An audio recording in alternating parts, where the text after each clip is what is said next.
अस्सलाम वालेकुम। आज बेसिक अकाउंटिंग का लेक्चर नंबर 7 और जैसा कि कंटिन्यू जो हम चलते जा रहे हैं, अभी बेसिक चल रही है और यही basic same as it is BCom part 1 के अंदर भी होती है और बीकॉम आईकॉम पार्ट 1 के अंदर भी होती है। अच्छा, लेकिन बीकॉम पार्ट 1 की बेसिक जरा जल्दी खत्म हो जाती है कि मैक्सिमम एक आध लेक्चर और होगा, बेसिक आपकी एंड हो जाएगी और फिर बीकॉम पार्ट 1 का टॉपिक स्टार्ट हो जाएगा।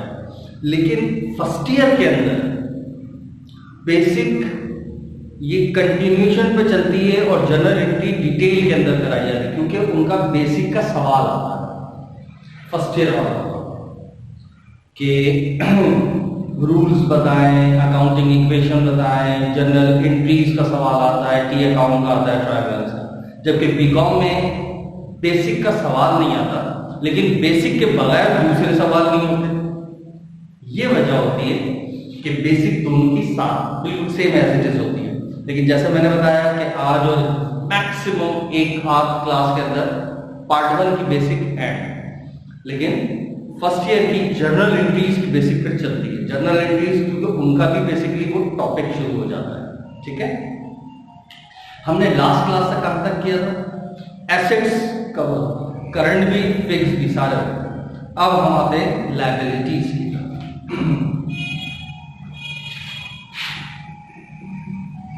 दूसरी चीज है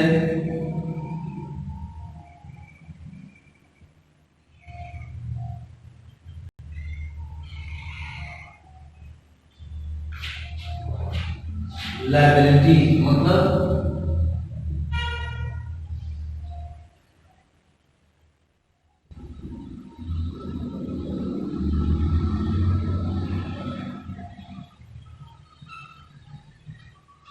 जिम्मेदारी। लायबिलिटीज का मतलब क्या होता है? जिम्मेदारी। अब लायबिलिटीज यानी कि जिम्मेदारी। अब जिम्मेदारी किस चीज को कहते हैं? जिम्मेदारी बेसिकली क्या चीज होती है? वैसे तो जिम्मेदारी बहुत सारी होती है, कुछ भी है, कोई सामान लाना है वो भी जिम्मेदारी है, खाना बनाना है वो भी जिम्मेदारी है, झाड़ू देना, बर्तन धोना, सब जिम्मेदारी। लेकिन अकाउंटिंग में जिम्मेदारी से क्या मुराद? अकाउंटिंग में जिम्मेदारी से मुराद है कि मिसाल के तौर पर किसी से आपने कोई चीज उधार खरीदी, अभी पैसे नहीं दिए तो पैसे वापस करने, दैट इज कॉल्ड जिम्मेदारी। सेम ऐसे किसी से पैसे ले लिए कि मैं फलाना काम कर दूंगा, अभी तक वो काम किया नहीं, जिम्मेदारी। क्लियर? ये होती है जिम्मेदारी। अब लायबिलिटीज की कितनी टाइप्स हैं?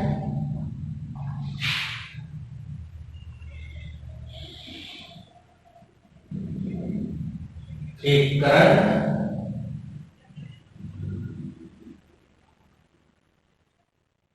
लायबिलिटीज, और एक कहलाती है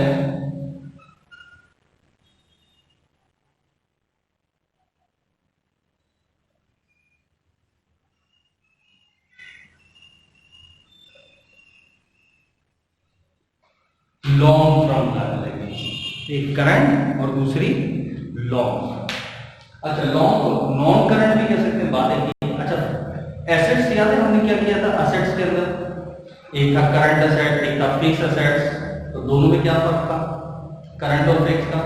करंट कौन सा? करंट एसेट क्या थे? जो एक साल के अंदर, और जो एक साल से ज्यादा चल रहे थे वो फिक्स। सेम कहानी होगी। ये कौन से होते हैं करंट लायबिलिटीज? जो विद इन 1 ईयर यूज हो गया। सही, एक साल के अंदर अंदर जिम्मेदारी खत्म हो गई। जैसे आपने 1000 रुपए का लोन ले लिया या 10,000 रुपए का लोन लिया, एक साल के अंदर आप पे कर सकते हैं ना, तो कौन सा क्या लोन कहलाएगा? वो करंट लायबिलिटी। लेकिन आपने फर्ज करो 10 करोड़ रुपए लोन लिया, अब वो एक साल में दोगे नहीं, एक साल से ऊपर लगेगा, तो वही चीज क्या कहलाएगी? लॉन्ग टर्म, यानी मोर देन 1 ईयर, एक साल से ज्यादा लंबा अरसा जिसको लगे वो लॉन्ग। सही है? अब आ जाते हैं करंट। दो चार कौन कौन सी करंट लायबिलिटीज जो बहुत ज्यादा इस्तेमाल की जाती है। सबसे पहली चीज अकाउंट्स पेबल। सही, याद है अकाउंट रिसीवेबल बिल्कुल उसी का उलट है। अकाउंट्स पेबल पैसे देने हैं। सही, पैसे देने हैं।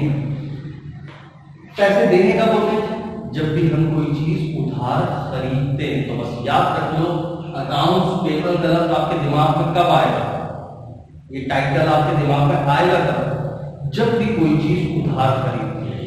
क्योंकि इसका मतलब क्या है, इसका मतलब है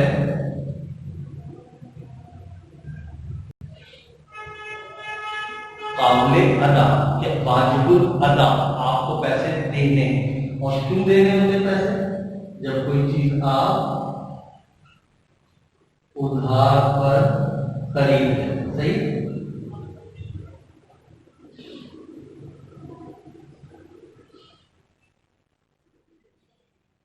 याद रखो ये लफ्ज कब इस्तेमाल करोगे, आपके दिमाग में ये लफ्ज कब आएगा, जब भी हम कोई चीज उधार पर परचेज करेंगे तो पैसे पे कर रहे हैं, तो लिहाजा लफ्ज आएगा अकाउंट्स पे। ठीक है, फिर वही कहानी सेम है, इसी से वही सारी चीजें निकली। जैसे वो याद है अकाउंट रिसीवेबल से क्या निकला था, बिल रिसीवेबल, नोट रिसीवेबल या कोई सा भी रिसीवेबल, कमीशन रिसीवेबल वगैरह वगैरह, याद है। सेम कहानी इसके अंदर भी वही। अकाउंट्स पेबल का मतलब क्या था, अकाउंट्स पेबल किसी को आपने उधार पर माल किसी से खरीदा है तो पैसे वापस करने हैं, तो उसको क्या कहते हैं, अकाउंट्स पेबल। इसी का अगर आप बिल बनवाते हैं तो वो क्या कहलाएगा, बिल्स पेबल। इसी का आप नोट बनवाते हैं तो वो क्या कहलाएगा, नोट्स पेबल। सही, इसी तरह कोई सी भी चीज पे करनी है, सैलरी पे करनी है तो सैलरीज पेबल, रेंट पे करना है रेंट पेबल, इंटरेस्ट पे करना है इंटरेस्ट पेबल, टैक्स पे करना है टैक्स पेबल। जो चीज पे करनी है वो पेबल। क्लियर। इसी तरीके से अनअर्न, अन मतलब ना, अर्न मतलब कमाया हुआ, अनअर्न नहीं कमाया हुआ। तो इसका क्या मतलब, कमाया हुआ है लेकिन क्या नहीं कमाया हुआ। कॉन्सेप्ट ये है कि अगर आपने किसी से पैसे एडवांस में ले लिए कि मैं तुम्हारा फलाना काम कर दूंगा, लेकिन अभी तक वो काम किया नहीं, सही, तो उस पैसों को अकाउंटिंग की लैंग्वेज में कहते हैं अनअर्न। मैंने पहले भी बताया था पैसा आना जाना that is not important in accountancy. क्या पैसे आ गए तो मेरी इनकम हो गई, पैसे चले गए तो मेरा एक्सपेंस हो गया, नहीं। एक्सपेंस का होना ना होना, इनकम का होना हो ना होना, दैट इज इंपॉर्टेंट। ठीक है, तो ये पॉइंट्स याद रखें। क्लियर है। तो लिहाजा एक्सपेंस का होना ना होना, इनकम का होना ना होना, वो इंपॉर्टेंट होता है। तो लिहाजा बजाय तो पैसे आ गए एडवांस किसी से लेके, लेकिन अभी तक उसका वो काम किया नहीं हमने, तो इन पैसों को फिर अकाउंटिंग में क्या बोले, इनकम तो बोल नहीं सकते, तो क्या बोले, ऐसे पैसों को कहा जाता है unearned, unearned revenue, unearned income, नहीं कमाई गई आमदनी। सही है, अनअर्न्ड नहीं कमाई। हाँ, जब वो काम कर देंगे तो फिर इसको बोलेंगे अर्न, कमाई। क्लियर। तो अनअर्न्ड इनकम की एडवांस में वसूली, received in income in advance. सही,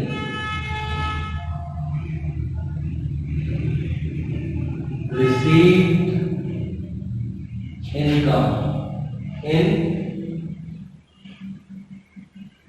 एडवांस। एडवांस में आपने आमदनी, जैसे यार प्रीपेड, बिल्कुल उसी का उलट है। प्रीपेड क्या है, एडवांस में पैसे दे दो, अभी खर्चा हुआ नहीं, दे दिया, तो क्या बोलते थे, प्रीपेड। एडवांस में ले लो, अभी आमदनी हुई नहीं, पैसे पहले से ले लिए, तो अनअर्न्ड, वो असेट था, असेट की हेडिंग में आता है, और ये इनकम है आमदनी की हेडिंग में आता है। ठीक है, अच्छा। उसके बाद कोई भी छोटा मोटा लोन, अगर 1000 रुपए लोन पे कर, तो वो करंट लगे एक विदिन, यानी कि याद रखो 1 साल के अंदर दे रहा है तो करंट, और ये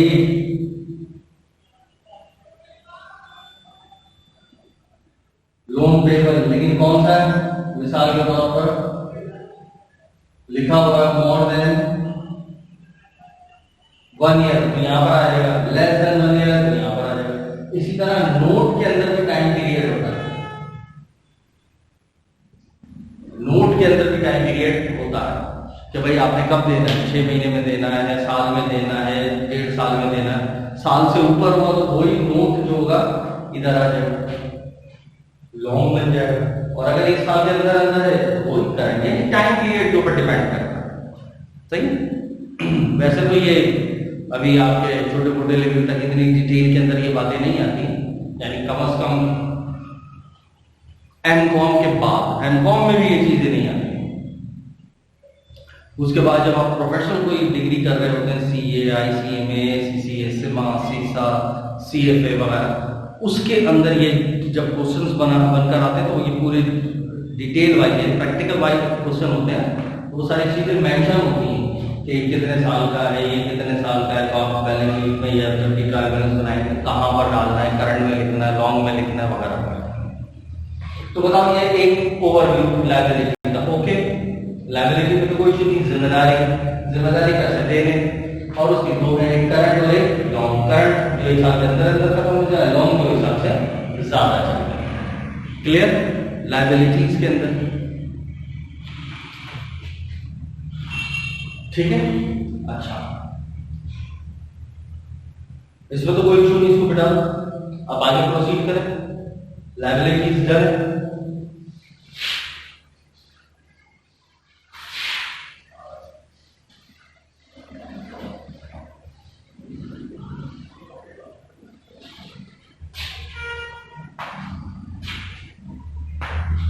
अच्छा, अब तीसरा और लास्ट चीज क्या है, कैपिटल। कैपिटल का मतलब बेसिकली क्या है,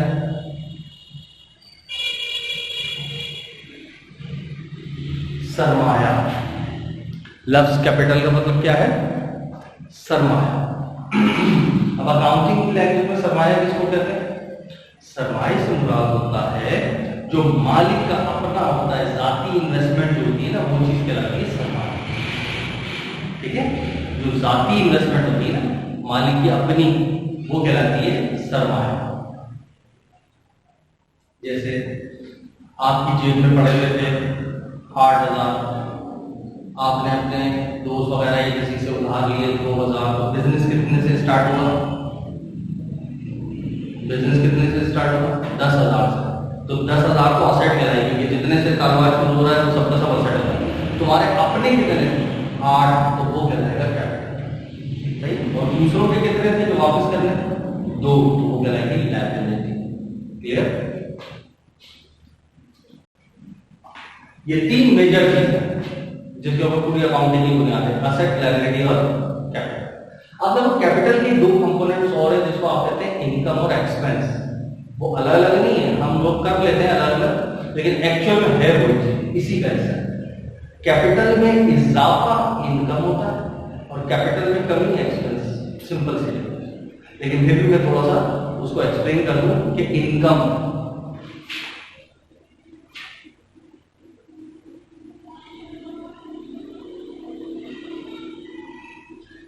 भी कह सकते हो, प्रॉफिट भी कह सकते हो, रेवेन्यू भी कह सकते हो, गेन भी कह सकते हो। सबका मतलब क्या है, आमदनी। सबका मतलब क्या है, आमदनी। अभी मुख्तलिफ नाम को वैसे तो कुछ भी कह लो, कोई इशू नहीं है, सबका मतलब वही है, फायदा, नफा, पॉजिटिव मीनिंग में आ रहा है, फायदा ही है ना सबका मतलब। लेकिन देखो एक बात याद रखना, अगर एक एक लफ्ज अलग अलग है ना, ऑल ओवर देखा जाए तो एक एग्रीगेट मीनिंग तो वही निकल रहा है, फायदा। लेकिन अगर लफ्ज अलग अलग है तो बाल बराबर कुछ ना कुछ फर्क जरूर होगा। मैं वैसे ऐसी एग्जाम्पल के तौर पर बता देता हूँ। जैसे आपने मिसाल के तौर पर कोई चीज खरीदी, सही है, कितने रुपए की खरीदी आपने? आपने खरीदी कोई चीज 6 रुपए की कोई चीज खरीदी, तो वो जो 6 रुपए होगा वो क्या कहलाएगी? आपकी कॉस्ट। क्लियर? 6 रुपए क्या कहलाएगी? कॉस्ट। और आपने इसको बेच दिया कितने रुपए में? 10 रुपए। कितने रुपए में? 10 रुपए में। तो जो टोटल 10 रुपए है ना, वो 10 रुपए क्या कहलाएगा? आपका रेवेन्यू। अब इस रेवेन्यू में आपके 6 रुपए भी तो शामिल है। आपने 6 रुपए पैसे 6 रुपए देकर कोई चीज खरीदी और उसको आगे 10 रुपए में बेच दिया, तो इस 10 रुपए में आपकी कॉस्ट शामिल है ना? इस 10 रुपए में आपके 6 रुपए शामिल है ना? सही। तो लिहाजा वो पैसे, कुल पैसे, टोटल अमाउंट जिसके अंदर आपकी कॉस्ट भी शामिल हो, रेवेन्यू कहते हैं। यानी आपने सुबह शॉप खोली, माल बेचने लगे, पूरा दिन जो बेचा, रात में ग्रॉस से पैसे निकाले, सबको गिने, जो टोटल पैसे थे, दैट इज कॉल्ड रेवेन्यू। सही, क्योंकि उसके अंदर आपकी अपनी कॉस्ट भी शामिल होगी। तो ये समझ आया, रेवेन्यू का मतलब क्या होता है? इसमें कॉस्ट भी शामिल है। लेकिन अगर इसमें से कॉस्ट हटा दो, रेवेन्यू में से कॉस्ट हटा दो, तो क्या है? 4 रुपए, दैट इज कॉल्ड प्रॉफिट। ये क्या है? आपका प्रॉफिट। क्लियर? तो प्रॉफिट किस चीज को कहते हैं? अच्छा, ये प्रॉफिट हो गया यार। जब भी कोई बिजनेस किया जाता है, ऐसा तो नहीं हो सकता 1 रुपए का भी खर्चा ना हो। मुफ्त में तो कोई भी बिजनेस नहीं होता। आप बिजनेस ना करें फिर भी बैठे बैठे खर्चा हो जाता है, ऐसी सही। कोई चीज खा ली है, लिया हो, तो लिहाजा अगर हम इसमें से फर्स्ट करो 1 रुपए के कुछ एक्सपेंसेस है वो हटा, तो बचे 3। ये आपकी आ गई इनकम, जो कि रिलेट करती है सर्विसेज से। आपकी खिदमत से जो भी आमदनी हासिल हुई है वो कहलाई इनकम। सही है। देखो ये बार बार डिफरेंस बताओ। अगर कोई फर्स्ट ईयर सेकेंड ईयर पढ़कर आया बीकॉम के अंदर, तो उसको एक आइडिया होगा, हाँ यहाँ जब इनकम स्टेटमेंट बनाते थे तो हम सेल के साथ लफ्ज लिखते थे रेवेन्यू, लिखते थे सेल्स रेवेन्यू। कभी लिखा sale profit, sale income, sale gain नहीं लिखा हुआ कभी। हाँ, सेल रेवेन्यू जरूर लिखा, सही ना। और सेल में से जब कॉस्ट माइनस कर देते थे, कॉस्ट ऑफ गुड्स सोल्ड, तो क्या लग जाता था? सोचो क्या? Gross profit. वहां कभी लिखा है gross income, gross gain, gross revenue? वहां क्या लिखते थे? Gross profit. अब देखो वो चीजें याद, ये जो डिफरेंस बता रहा हूं आप काम आ रहे हैं कि हाँ हम वहां पर लिखते थे। और फिर ऑपरेटिंग एक्सपेंस लेस करने के बाद क्या आता था? नेट रेवेन्यू, नेट गेन नहीं, ना क्या लिखते थे? Net income. याद आया? तो देखो ये माइनर माइनर चीजें होती हैं, जो चीजें हमें बिल्कुल बुनियादी तौर पर जब हम फर्स्ट ईयर में पढ़ रहे होते हैं उसको बताई जाती है। फिर ऐसा ऐसा हम ग्रेजुअली जैसे जैसे टॉपिक्स और क्वेश्चंस की तरफ जाते हैं तो वही चीज इंप्लीमेंट हो रही होती है। वो अलग बात है कि हमें पढ़ाया ही नहीं जा रहा था उस तरीके से जिस तरीके से पढ़ाया। हमें तो ये बस पास हो जाओ, हलवा कर दो सवाल को, इतना हलवा कि उसको याद करा, समझाना तो बहुत दूर की बात। तो यूं कर लो, यूं बस याद सा बाहर याद होते हो। अब एक लफ्ज रह गया गेन। फर्स्ट करो तुम्हारे पास एक फर्नीचर है, कितने का है? 10 रुपए का, सही। और वो यूज हो गया 6 रुपए का, तो कितने का बचा? 4 रुपए का। अकाउंटिंग लैंग्वेज में इसको कहते हैं नेट वैल्यू या बुक वैल्यू। तो 10 की चीज थी आपकी, 4 की तो आप इस्तेमाल कर चुके, तो बची कितनी? और 6 की इस्तेमाल कर चुके, तो बची कितनी? 4 रुपए की। आपने इसको 5 रुपए में बेच दिया, तो आपको 1 रुपए का फायदा हो गया ना, दैट इज कॉल्ड गेन। तो गेन होता है फिक्स एसेट्स के ऊपर, सही। फायदा, वरना जाहिरी तौर पर सबका मीनिंग एक नफा, फायदा, पॉजिटिव, क्लियर। लेकिन एक बात चलती थी तो मैंने थोड़ा सा know how they clear. Last चीज क्या बची, एक्सपेंस।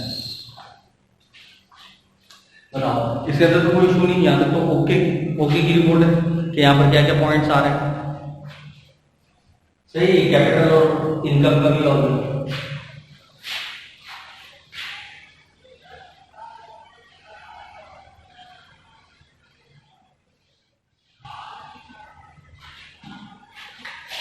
अब आ जाओ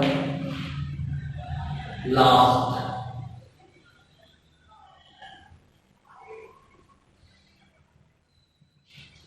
एक्सपेंसेस। अब एक्सपेंस का मतलब क्या है, खर्चा। सही है, तो सभी को पता है एक्सपेंस का मतलब खर्चा या अखराज। अच्छा, बिलखुसूस वो जो बीकॉम पार्ट 1 के अंदर है और फर्स्ट ईयर सेकंड ईयर पढ़ा जा रहा है, सही, सिर्फ बिलखुसूस वो लोग, क्योंकि जो फर्स्ट ईयर के अंदर है तो उसको तो अभी पता ही नहीं है, या जो बीकॉम पार्ट 1 के अंदर साइंस से आया उसको भी नहीं पता। जो पढ़ रहा है सिर्फ मेरा क्वेश्चन उनसे, वो बताओ एक्सपेंस किसको कहते हैं, खर्चा क्या चीज होती है।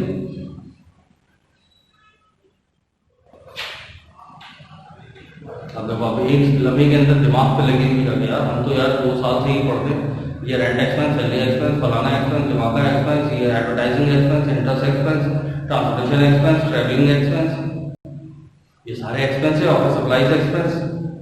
लेकिन सवाल कैसा आ गया, एक्सपेंस कहते हैं किसको, खर्चे को। ये तो तर्जुमा हो गया, खर्चा डिफिनेशन तो नहीं, मैं तो डिफिनेशन पूछ रहा हूँ। खर्चा किसको कहते हैं, पेमेंट देने को खर्चा कहते हैं। तो पेमेंट तो आप कोई फर्नीचर खरीदते तब भी पेमेंट देते, तो वहां फर्नीचर के साथ फर्नीचर एक्सपेंस क्यों नहीं लिखते। जब ये आ रहे सवाल दिमाग, जब क्या रेंट ले रहे तो रेंट एक्सपेंस लिख रहे। अब देखो सिंपल सी डिफिनेशन, इसको दिमाग में को अगर चीज क्लियर नहीं है तो बल्कि एक मिसाल दे रहा हूं ताकि जिंदगी भर याद है। खर्चा होता क्या है, इतना तो सबको पता है, इसमें पैसे जा रहे होते हैं ना, ये तो सबसे इजी वे है ताकि हर किसी के दिमाग में फटाफट बैठ जाए, आया पैसे पेमेंट दे। फर्स्ट में तुम्हारा एक बिजनेस है, तुम्हारा कस्टमर आया, तुमने उसको बिरयानी खिलाई, कोल्ड ड्रिंक खिलाई वगैरह वगैरह, पेमेंट दे। सही, अब इसको तुम नाम दे दो एंटरटेनमेंट एक्सपेंस, किस कोई सा भी नाम दे दो। सही, यानी एक पेमेंट ही हो। दूसरे दिन तुम्हारा खुद दिल चाहा, तुमने खुद बिरयानी मंगवाई, कोल्ड ड्रिंक मंगवाई, खुद खा गए, फिर पेमेंट दे। सेम नेचर है, वही एंटरटेनमेंट उसके लिए थी, एंटरटेनमेंट अपने लिए, वही बिरयानी थी, वही कोल्ड ड्रिंक थी, वही पेमेंट हुई, सब कुछ। लेकिन इनमें से एक खर्चा है, एक खर्चा नहीं।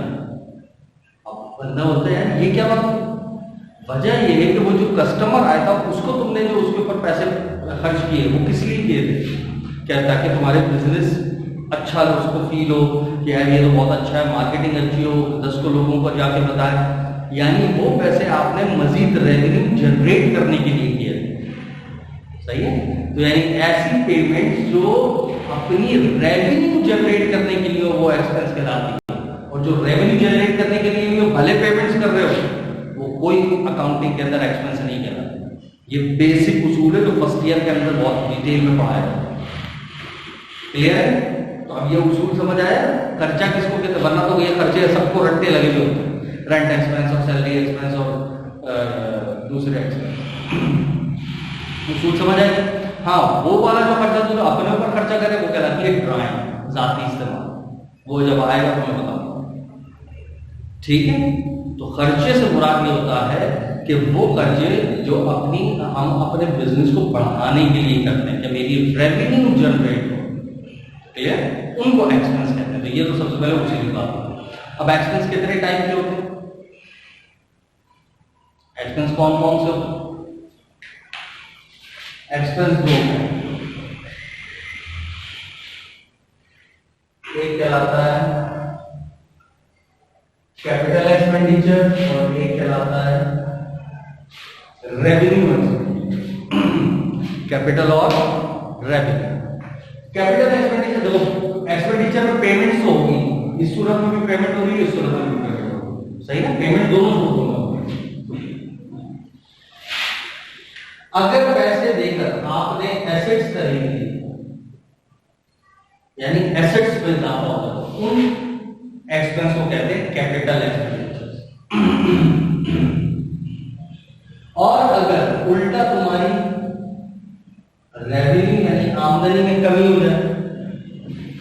तो वो कहलाता है रेवेन्यू एक्सपेंडिचर। मिसाल अगर आपने खरीद लिया क्या, लैंड खरीद ली, बिल्डिंग खरीद ली,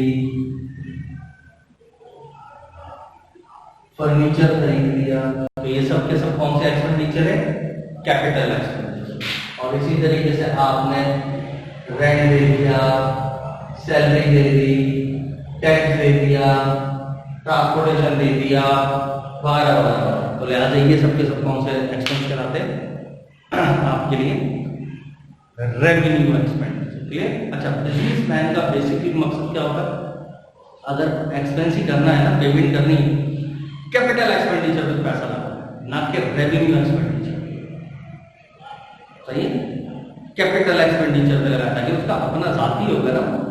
मिसाल के तौर पर आपने बहुत बड़ा कॉलेज चला रहे हैं, उसके अंदर 4 प्रोग्राम 6 प्रोग्राम साल के हो ही जाते हैं, तो आपने 1000 चेयर मंगाई होती हैं किराए पर, और फिर वापस कर दें उसका किराया, तो इसी तरह साल में 6 दफ़ा करते हैं। तो इससे बेहतर है एक ही दफ़ा में आप खर्चा करो, चेयर अपनी खरीदो, जान नहीं छूट गई। आप अगर हिसाब किताब लगाओ, एक चेयर कम से कम 8-10 साल चलेगी, तो 8-10 साल के अंदर, एक साल के अंदर 6 दफ़ा का किराया और मल्टीप्लाई बाय 10 करो, उससे कितना सस्ता पड़ जाएगा कि हम अपनी ही चेयर खरीद लें। सही है ना? तो ये इस तरीके से बिजनेसमैन का ज्यादा एम्फेसाइज कौन सी पेमेंट्स के ऊपर होता है, कैपिटल एक्सपेंडिचर, ना कि रेंट एक्सपेंडिचर। यार ये तो मेरा काम आता है, इनके ऊपर मैं खर्चा क्यों करूँ? सही है? जैसे एक किराएदार है, अगर आप कोई किराए के मकान पे रहते हैं, तो आप खर्चा कौन सा करें, अपने लिए कैपिटल एक्सपेंडिचर करें, ना कि रेवेन्यू, कि यार मैं काम करता हूँ, इसके ऊपर कलर करा देता हूँ, इसको ये कर देता हूँ, तो भाई ये आपका अपना घर थोड़ी। सही है? जो आप इसके ऊपर खर्चा कर रहे हैं, कल को ये छोड़ के चले जाओगे। तो लिहाजा ये capital expenditure, revenue expenditure nature wise आपको क्लियर होना चाहिए कि बिजनेस के हिसाब से आपको किसके ऊपर खर्चा कर रहा है, किसके ऊपर खर्चा नहीं करना। ठीक है? अच्छा जी, तो देखो ये भी हो गया रूल्स तो सिंपल है। ये हिंदी की वैसे तो 3 चीजें, लेकिन वो 4 चीजें बता रहा हूं। रूल्स कि कब कौन सी चीज डेबिट कर रही है और कब कौन सी चीज क्रेडिट कर रही है। मैं यहां पर आसानी के लिए लिख रहा हूं ताकि जिंदगी में मतलब एक नजर देख लो तो वो वैसे ही याद हो जाए, याद करने की जरूरत नहीं। एसेट्स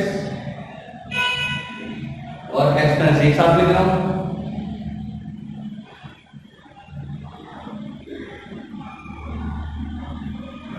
लायबिलिटी, इनकम और कैपिटल, ये एक साथ। सही? इन दोनों के अंदर इजाफा डेबिट होता है और कमी क्रेडिट, जबकि ये तीनों बिल्कुल उल्टा है।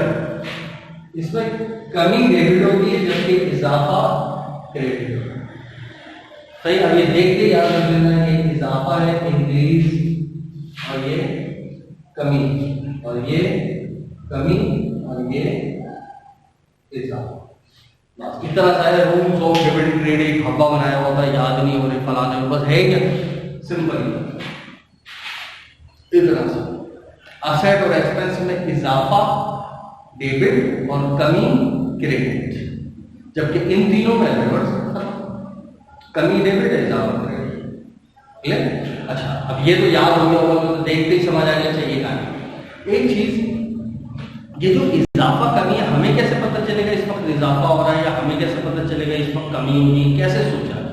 तो एक सबसे बेसिक और मोटा उसूल, अब ये चीज याद रखना। फर्स्ट तो ये तुम्हारा बिजनेस है,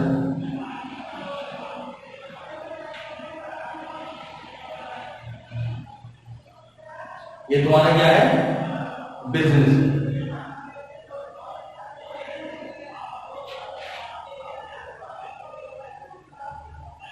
सही?